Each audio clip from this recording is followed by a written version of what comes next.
महानता का मार्ग जंगल विल्डरनेस के रास्तों से होकर गुजरता है। पवित्र शास्त्र में उत्पत्ति से लेकर प्रकाशित वाक्य तक ऐसा कोई व्यक्ति नहीं हुआ जिसने परमेश्वर के साथ ऊंचे स्तर पर चलना सीखा हो और जिसने आत्मिक जंगल स्पिरिचुअल विल्डरनेस का अनुभव न किया हो। कई वर्ष पहले मैं प्रार्थना कर रहा था। मैंने कहा, प्रभु कृपया मुझे ऐसा कोई द्वार मत देना जो मुझे आपसे दूर कर दे। हे प्रभु, ऐसा कोई द्वार मत खोलना जो मुझे आपसे दूर चलने के लिए प्रेरित करे।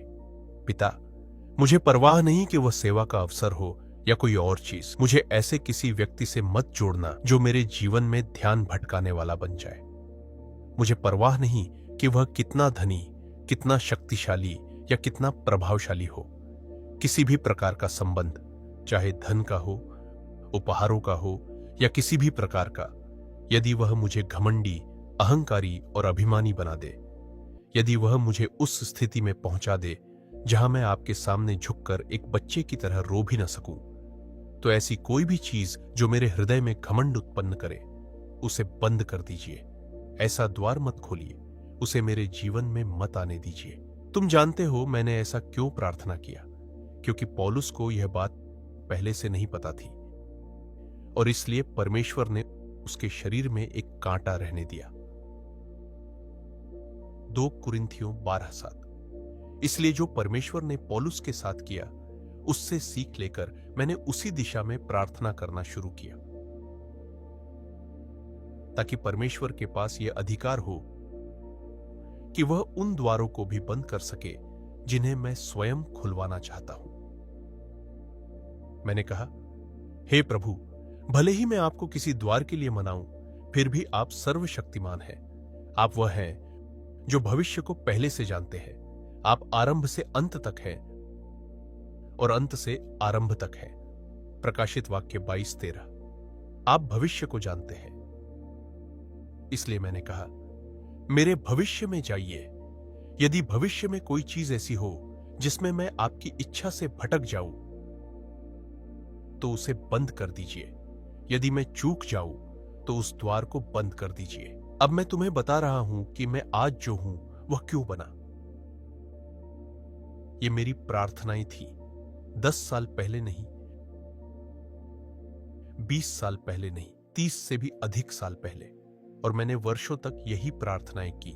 जब लोग प्रार्थना कर रहे थे कि प्रभु हमें यह दे, वह दे। कोई कार मांग रहा था, कोई सेवा का अवसर, कोई अभिषेक और शक्ति।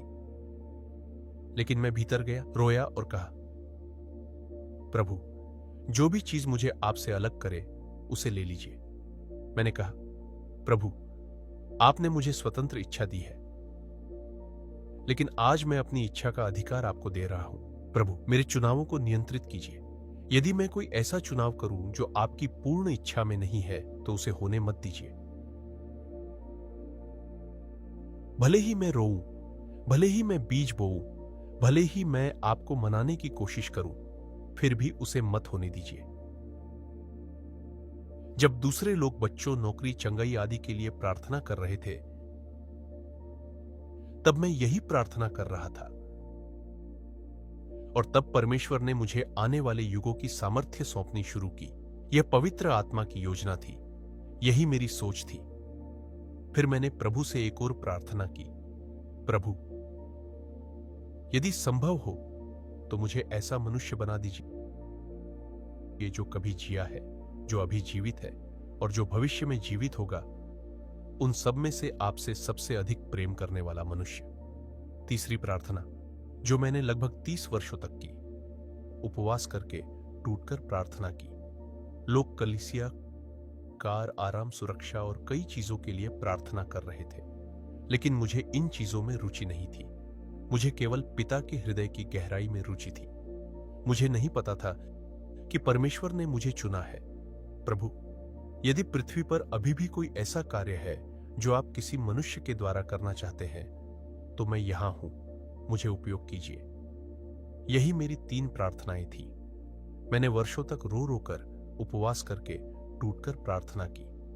मुझे आत्मिक लोकों में एक राजकुमार, प्रिंस, बनाया गया ताकि मैं और लोगों को भी उस बुलाहट में आगे बढ़ा सकूं। जैसा कि लिखा है, आओ हम मनुष्य को अपने स्वरूप में बनाएं, उत्पत्ति 1:26। और इस प्रकार लगभग 30 वर्षों के समर्पण और तपस्या के बाद मैंने पिता के हृदय के उस जंगल विल्डरनेस में उस बुलाहट को समझा।